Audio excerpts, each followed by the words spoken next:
Yo, what's up? At welcome back sa aking YouTube channel. At yun, nakakabalik naman tayo mga friends. Ito may tatrabahoin naman tayo mga friends. At dahil ito yung tinuturing ko na parang trabaho na rin kahit ganun pa man. So, gusto ko lang shout out mga friends yung mga taong mga hindi naniniwala sa akin, yung mga walang believe sa akin mga friends. At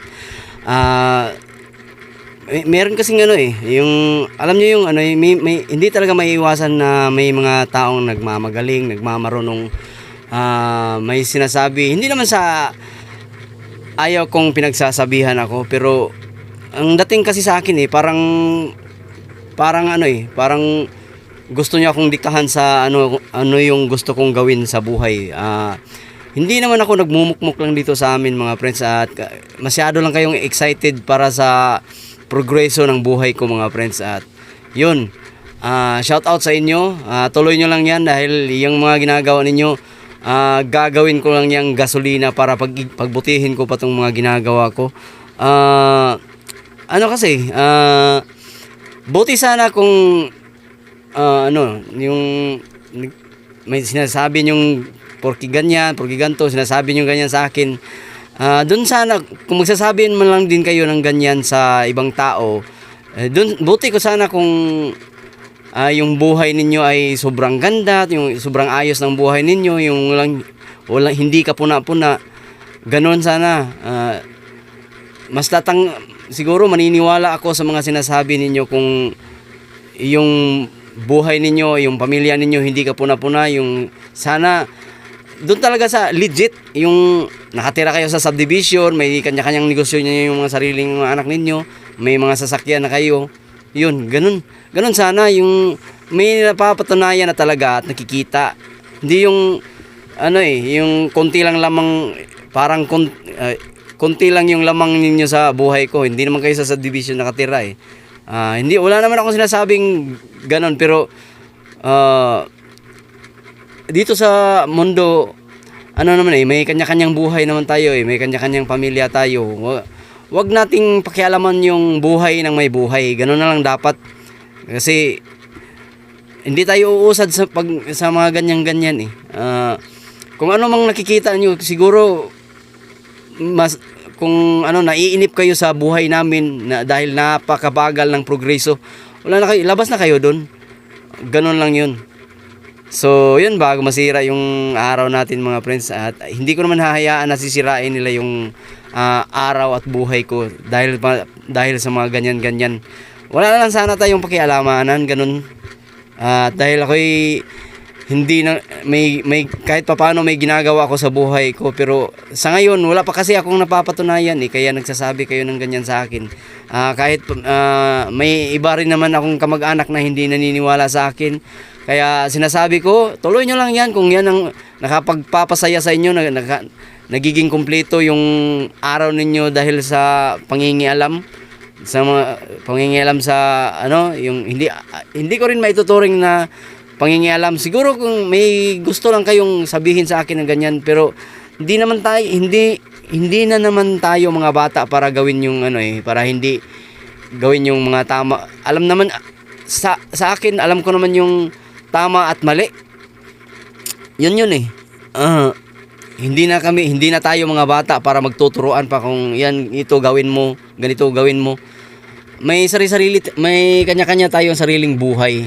Yun lang sanang pagtuunan natin ng pansin. Huwag na tayong lumingon doon sa iba, yung sarili na lang natin. Kumbaga, linisin na lang natin yung sarili nating bakuran bago tayo makialam sa ibang bakuran. So, yun lang yung punto ko.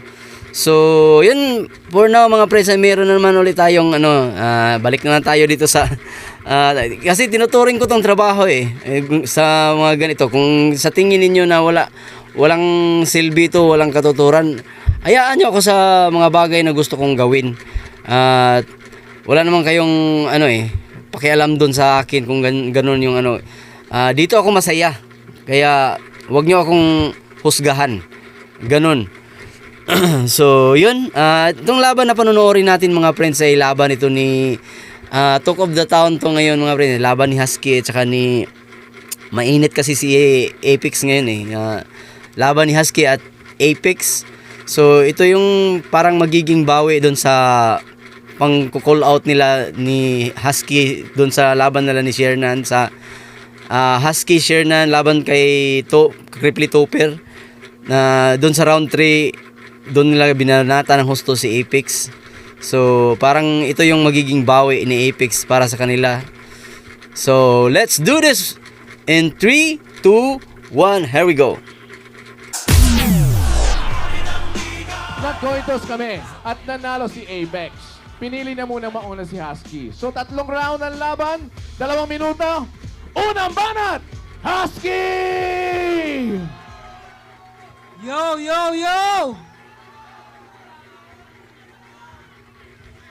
Husky versus Apex. Di ko sukat, akalaing mangyayari na naman. So paano ka pumunta dito? Nakaban? Alam ko, last battle ko malamang ang babatikusin nito sa akin. Ano yan? Sa flip top ka nasira, sa mighty mo aayusin? Gusto ko sana masaya lang para pag-uwi sarap ng tulog. Kaso kalaban ko malamang sabik sa bawi at mandurog. Sige, buksan mo lang yung issue. Kung hindi ka patapos, pakibigyan na lang ng tissue kasi hindi yan tatagos. Palakpakan ang pagbabalik ni Bato sa Apex kung saan siya unang nakilala. Kapit sa patalim, muling hahawak ng espada. Laban sa pilyo na malibog at mababa yung kartada, na merong 5 kabilog, 8 pulgada yung kargada. Nawala na to sa liga. Kasi alam nyo ba kung bakit? Tandaan nyo ba yung dati na kinukuhanan niya ng budget? Kabado lang masyado kaya sumibat na parang rocket. Kasi nabasa niya sa langit lupa na may boys loot dun sa bracket. Oy. Boys loot, hindi boss loot. Tantado. Pero seryoso, tinalo mo ko dati, oh. Anong nangyari sa basihan mo ng mahusay? Sa entablado, ako yung natalo pero mas panalo na sa buhay. 4-bar setup ka pa rin, naka 4 wheels na ako. Kayang-kaya ko sagasaan kahit pa yung ego mo. Kasi tignan nyo naman itsura. Mukhang pabebe na tisoy. Di tulad ko kayo manggi. Kitang-kitang mas Pinoy, mas pogi ka. Di nagagana yung ganyang klaseng paandar. Puhunan yung itsura pero walang maipundar. May clothing yan na A to Z. Kaso nalugi din naman. Mas mabenta pa yung basahan dun sa gasolinahan. Ialok mo kasi ng maayos. Baka di ka lang naririnig. Huwag mong sabihin na pamorma, pamunas ng sahig. Repin Valenzuela, ngayon ay nasa Kainta. Executive yung subdivision, nakikisilong lang pala. Yung dating seaman, pag dinalaw, dapat meron kang bangka. Di ka basta makakapasok, protektado ng paha. Tapos binabanatan pa ako dati, kinakatok na ng bulldozer. Malaman-laman ko, nililigtas na nung rescuer. Ganyan kapeke yan na loser. Bistado na mga hirit niyan. Kaya dapat pugutan to. Kasi si Mark dapat tahimik lang. Yun. Nabitin ako dun dito sa round 1 ni Husky, parang napansin ko na hindi siya gaano kahanda. Knowing sa mga magagawa ni Apex na alam naman natin, kilala natin si Apex pag bumabattle talagang nandudurog to si Apex doon sa mga binitawan ni Husky, kumbaga hindi naalog si Apex doon. So may mga konting stumble pa siya. So mamaya na lang natin iskuran. Darako muna tayo sa round 1 ni Apex. Here we go. Yeah, yeah, yeah! Gigil na gigil, oh.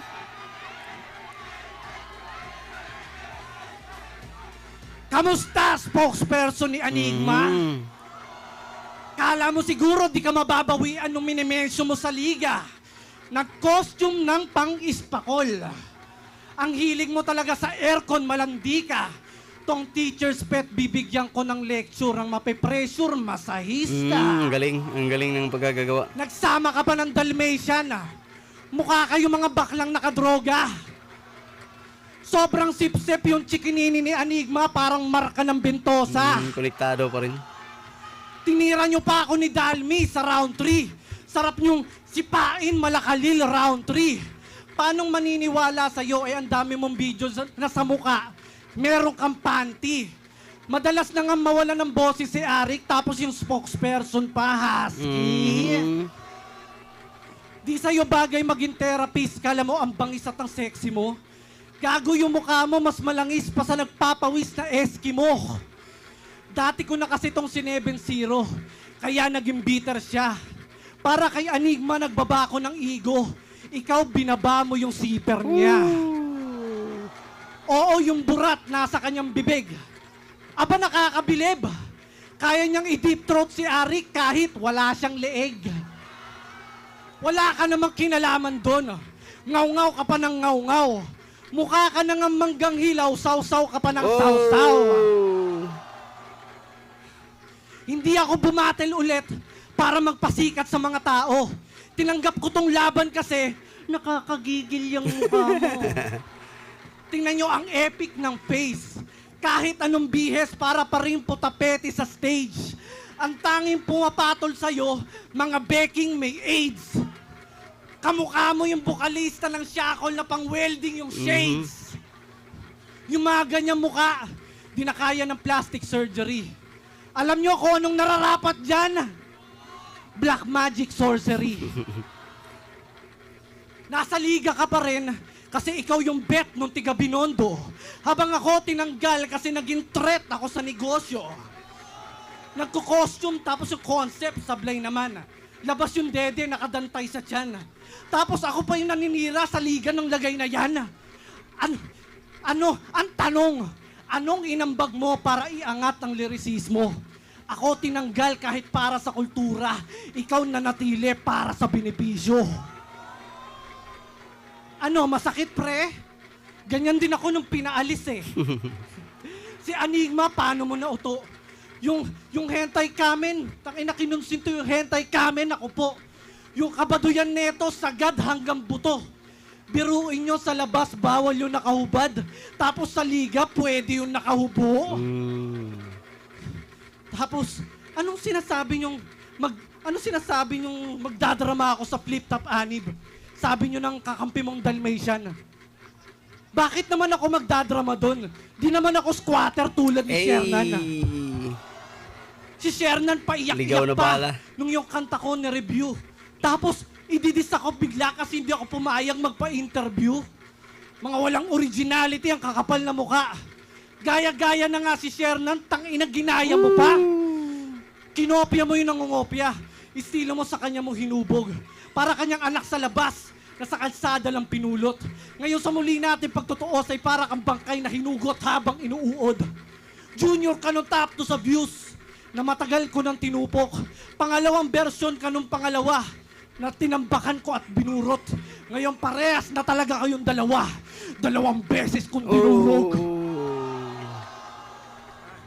So, yun, in-brown one ni Apex. Grabe itong napakabigat ng mga binitawan ni Apex dito sa run 1 niya. Talagang pinupukpok niya parang pinupukpok niya si Husky dito sa ulo. Rektang yun. Talagang nakatuon lang yung kumbaga kung is battle rap format. Talagang siksik yung run 1 ni Apex. Talagang walang patapon na bara. Walang kumbaga walang dull moments. Talagang panay ang suntok doon sa kalaban. Kung hindi katulad sa mga bara ni Husky na kumbaga hindi nakatudo. Kumbaga nasa 70% lang. Kitang-kita naman yun. So yun, Kumbaga, pwede na rin nating pwede na rin nating isipin na body bag tong round 1. Oo, para sa akin. So, yun. Round 1, halata naman. Apex ako dito. So, dadako na tayo sa round 2 ni Husky. Here we go. Yan po ang round 1. Grabe, Cavite Magingay! Round 1 pa lang yan. Mainit na. Astig talaga. O, Yan, handa na ba kayo sa nag-uubad na round si Apex. 2? Handa na ba kayo sa Yeah, round 2? yeah. Wes! Banatan nyo na! Yo! Ang daming sinasabi. Feeling naman ako yung matitinag. Alam mo, dapat mong gawin, sa presinto ka magpaliwanag. Pinakinggan ko yung aral. Ikaw lang yung tanga. Hindi naman marunong may pakanta-kanta pa. Si Abra, Looney, Ron Henley ang lupit. Sobrang bilis ng banat mo, iniiwan mo yung beat. Tapos nag-show sila sa overseas. Sa Canada, nakakawaw. After ilang event, biglang kinancel sa Canada. Dahil sa'yo, hindi tinao. Lumabas pa yung iba. Kung sa elevator yon nangyari, malamang siksikan talaga. Tapos, focus na daw sa music. Huwag nang magplano't magbalak.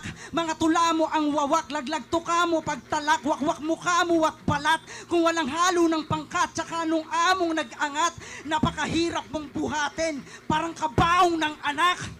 Eto may baga yung sapak, hanggang mukha magkulay ash gray. Eto may Ashtray. baga yung sapak, hanggang mukha magkulay ash gray. Parang yosing hinipak, Ashtray. tapos dibdib mo pa yung ashtray. Dahan-dahang nauubos para bang pag-asa mo?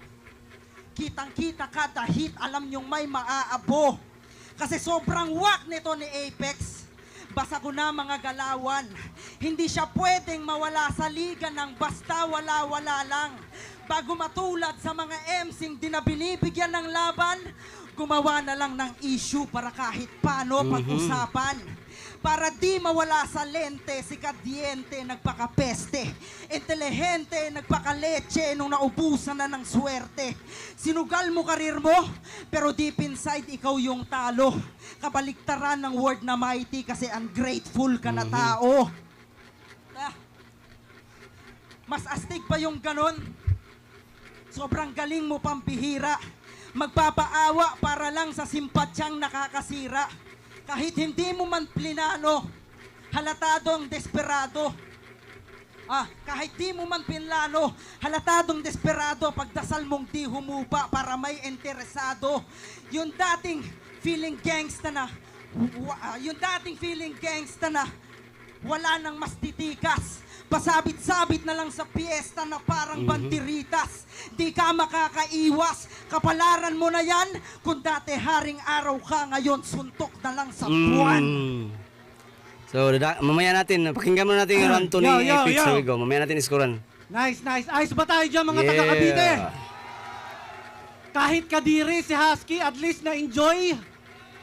Nga pala, bakit Husky? Dapat Aspin kasi mas astig, mas Pinoy. Oy, sigurado ba kayo na nakalagpas ng grade 4 to? Mas matalino pa ata sa'yo yung PlayStation ko. Sino nagpasok ng aso rito? Nilaban sa paborito. Nakakaaburido. Paano magpo-promote ng sigarilyo tapos magsyasyabu kapag uwi mo? Alam nyo ba ang dahilan kung bakit iniwanan siya ng inakala niyang soulmate? Nagsyabu, pumasada, tas pumila dun sa tollgate. Tang inahalatang nakasyabu. Ina mo, naknang puta, merong pampondo. Nakakaramdam ng sigabo. Tong si Julia, pang nakatikim ng lasang coco. Nga pala, nag-construction din to. Para meron siyang ulamin. Marangal na trabaho. Kahit ano pang sabihin nyo sa akin. Sobrang sipag, lahat na lang gusto niyang atupagin. Nag-beach sa Maragondon, silang dalawa ni Badang, nagbistay ng buhangin. Overqualified mag-construction, matatanggap ka talaga. Paano? Mag-a-apply ka pa lang, may pala ka ng dala. Tunay niyang pangalan, Jerry Yim. Nung binasa ko, pang kingpin. meron akong ideya. Magpa-schedule ka ng meeting. Construction worker na magiging bida dun sa big screen. Husky, ang ninja na naka-rip jeans. Nagpapalitada ng biga habang nakakapit siya sa building. Dapat mag-costume ka dun ng pasador. Sakto mukha kang pakaw. Tapos, lagyan mo ng regla para literal yung buwan ng dalaw. Trip ni Husky, gin at rugby. Sabay post sa Facebook ng feeling happy.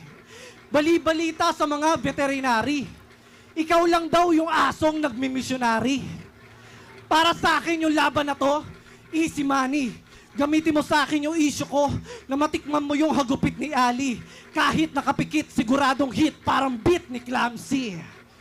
Aanin nyo yung laban nyo ni Dalmi na halos 50 million views.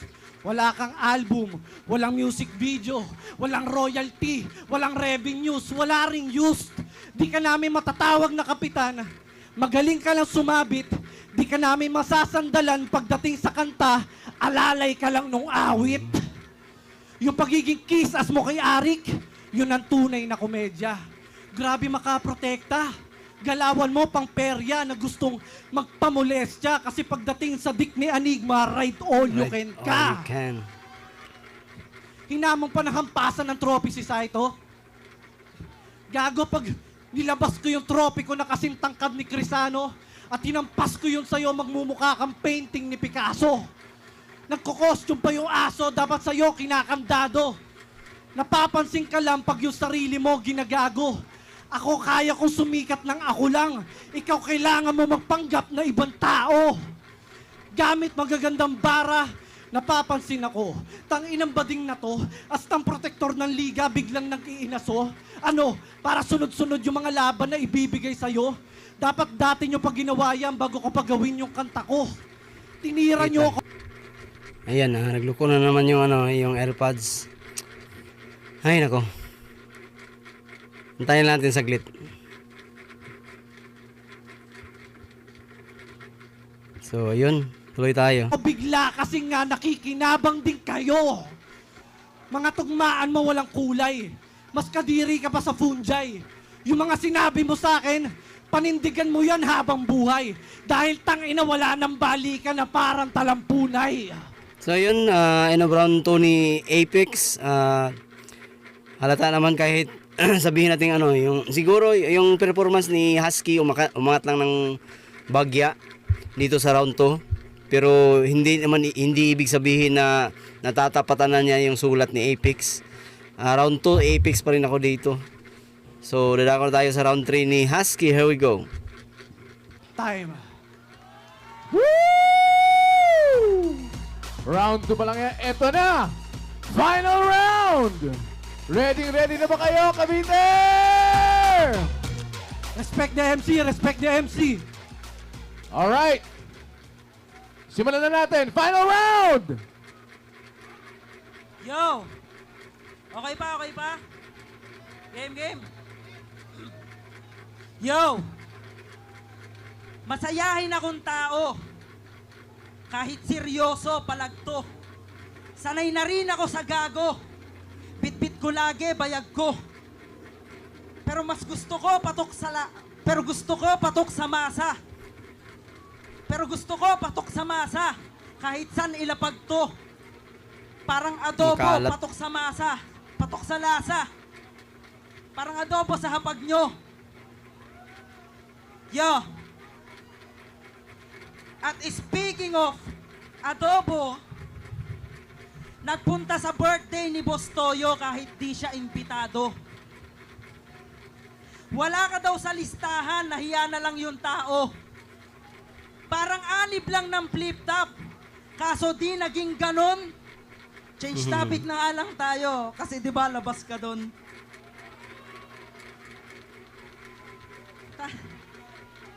Marunong ka ba magbasa?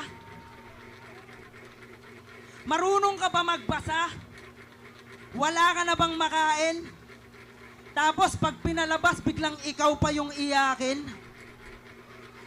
Hawak ko ang kaninaga bundok, kakagigil crispy pata na nakakabusog. Kung kailan tapos na ako sumandok, tsaka pa nagkaroon ng manok. Napakinggan ko yung tuldok. Sobrang galing ng pagkahiwa. Nahati sa dalawa, suporta at naniniwala. Naging palaisipan sinong mali, alin yung tama. Matagal nang may sagot kung sinapuso yung unawa. Gayahin mo na lang si Topper, tapos sa barko ka magsulat. Gayahin mo na lang si Topper, tapos sa barko ka magsulat. Kesa dumadaan yung araw na madalas ka pang salat. Humanap ka ng taong mag-aayos ng lahat. Pagkalapag kundi recording, merong guesting at sikat.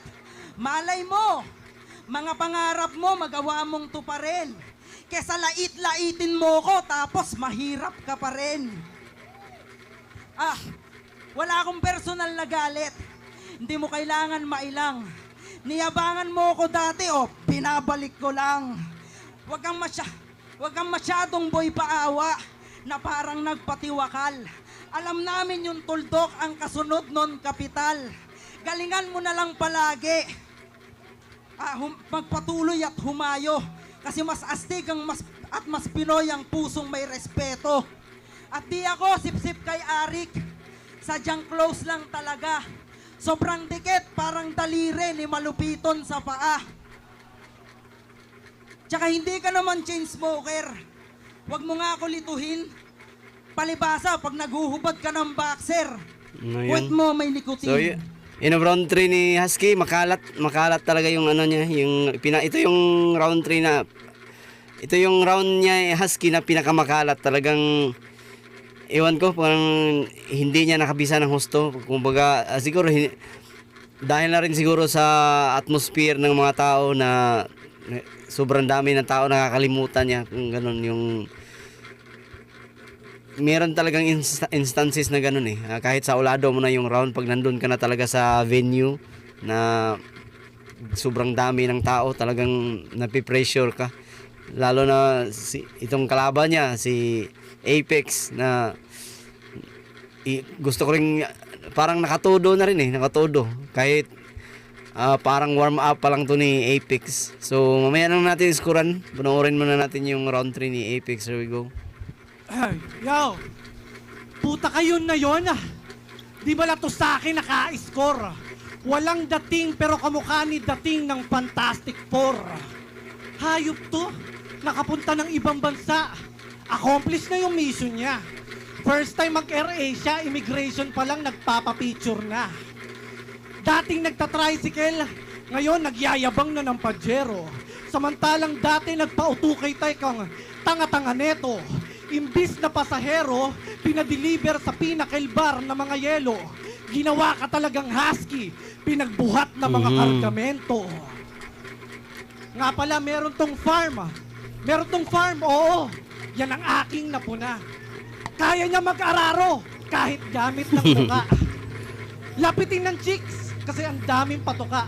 Palakpakan natin tong si Husky, ang bagong hari ng punla. Pag bumabattle si Husky, talagang puspusang ensayo. Lock-in kasi laging natutulog yung tao sa kulungan ng aso. Sa farm nga daw laging nakikipag-inuman tong gago. Para pag wala na silang pulutan, pupugutan yung pato. Lahat ng costume malaswa, puta. Yun na ba yung sining? Meron daw siyang farm, sarap sa feeling. Yung mga baboy, pinapagiling. Yung mga kambing, pinagsisiping. Yung mga pato, pinag-feeding. Pero ikaw mismo, wala kang breeding. Si Shernan, halata naman na gusto ko lang gamitin. Pero wala na akong pake kahit yung mga sinabi mo sa akin. Gusto mo nang bawiin. Gusto mo lang akong gatasan. Bakit di mo pa aminin? Parang farm mo, kailangan ng haring araw para meron kang anihin. Ang ganda nun. Sabi niya kay Nikki, nanay mo Ifugao, tatay mo Igorot. Anong tawag sa lahi nyo? Ipurorot. Ayun, nag-public apology. Lumipat ng bahay, nagbalot, naghakot. Paano nung pinagtripan niya yung mga Igorot, kinabukasan, takot na takot. Takot na takot. Baliwalain na lang daw, sabi ng malalapit niyang aports. Naka-receive kasi ng death threat, kala mo nagturo ng malakihan na source. Sabi niya, Maawa na kayo sa akin, bigyan ko na lang kayo ng kambing tsaka horse.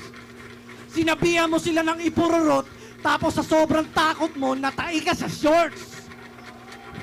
Sabi niya, tangina, ang hirap pala maging sikat. Gabi-gabi siyang nananaginip na hinahabol siya ng igurot na may sibat. Tinira mo yung mga igurot na alam mo may matindi na legacy. Palibasa, naiinggit ka sa kanila kasi meron silang sariling identity. Pinagbantaan ka? Ulo, nagpauto ka naman masyado. Halatang supot yung gago. Umiyak ka na kagad, di ka pa nga nasusuntok sa mukha mo. Nung pinagbantaan daw ng mga nakabahag, nabahag yung buntot ng aso. Yan ang tunay na di gawa-gawa na story. At yan ang bagay na di na madadaan sa sorry. Gawa-gawa na story daw. Shh! Pakinggan. Gawa-gawa na story daw. Yung mga binanggit ko kay Sinyo. Pero ang daming ebidensya. Kasama pa nga yung batasismo. Kwentong barbero daw yung mga sinabi ko sa video. Gago, para akong kahero kasi ang dami kong resibo. Pati yung kanta kong tuldok, binanatan. Tol, wala akong balak manira ng reputasyon. Ang gusto ko lang magpaalam kasi ayoko lang hayaan yung mga sumusubaybay sa akin sa flip top para din na nila ako asahan. Tapos gusto nyo pang gatasan? Minasama pa ng kengkoy na to? Alam kong di sapat ang sorry, kaso yun lang ang meron ako. Yun lang ang meron ako. Pumunta ako doon na may malinis na intensyon ang makipag-ayos. Masama na yun sa'yo. Palibasa, isa ka sa mga bumubulong na wag na akong pabalikin kasi masasapawan ko kayo. Kaya, pilit nila akong dinidis kasi yung pitaka manipis. Habang sila ay naiinis, ako iris, wariris. Ang pinaka-lyricist, hindi nila ako matiis. Oh, Enigma, di mo ba ako naiinis? Kumbaga, layup pa lang to, hindi pa slam dunk. Ginawa ko lang tong warm up para sa tunay ko na comeback. Time! So, ayun o, Brown 3 ni Apex. Grabe, warm up lang pala sa kanya tong laban nila ni Husky. So, yun. Pwede nating isipin na bodybag si Husky dito sa laban na to. Dahil, yun, napakagandang comeback battle ni Apex. Ang ganda sana nito panoorin kung ginanap to sa flip top. Pero wala hindi na talaga makakalapag si Apex sa flip top. Pero malay natin, everybody deserves a second chances, sabi nga nila. So, yun, if you like this video, just give this video a thumbs up. At sa mga hindi pa nakapag-subscribe, may panahon pa naman. Ayan, bago matapos tong video na to, please hit the subscribe button dyan sa baba. At huwag kalimutan i-hit yung notification bell para magiging updated kayo kung meron man akong bagong video na i-upload dito sa aking channel. Maraming salamat sa panonood at hanggang sa muli.